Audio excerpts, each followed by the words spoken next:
পাহাড়ে নিয়োগ দুর্নীতিতে সিবিআই তদন্ত। পার্থ ভৌমিক ও অরূপ বিশ্বাসের নামে অভিযোগ শুভেন্দুর। ভোটের ময়দানে না পেরে সম্মানহানির চেষ্টার অভিযোগ পার্থর। পাহাড়ে যা 400 সামথিং রিক্রুটমেন্ট হয়েছে পুরোটাই স্কুল সার্ভিস কমিশনের যে নর্মস আছে সেটা বাদ দিয়ে জিটিএ থেকে নিয়োগ করেছে এবং এর সঙ্গে সরাসরি অনেক থাপা যুক্ত, এর সঙ্গে কিছুটা হলেও বিনয় তামাং যুক্ত, আর সাথে অরূপ বিশ্বাস এবং পার্থ ভৌমিক। অরূপ বিশ্বাস সরাসরি যুক্ত এবং যে বিপুল পরিমাণ টাকা রিক্রুটমেন্টে তোলা হয়েছিল এর বড় অংশ অরূপ বিশ্বাসের হাত দিয়ে কলকাতায় এসেছে।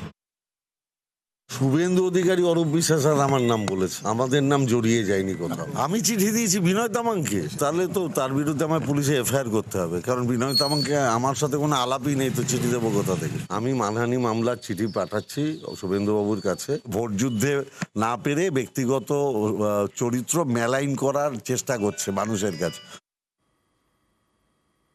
এবার দিলীপ ঘোষের খেলা হুঁশিয়ারি। প্রচারে বেরিয়ে ভোটারকে আশ্বস্ত করতে গিয়ে চড়া সুর বর্ধমান দুর্গাপুরের বিজেপি প্রার্থীর।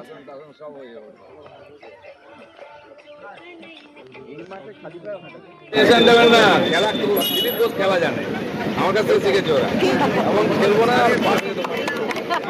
মেদিনীপুরের লোককে, আর ওখানে যত গুন্ডা ছিল ভোট দেওয়ার বেরিয়ে বাড়ি থেকে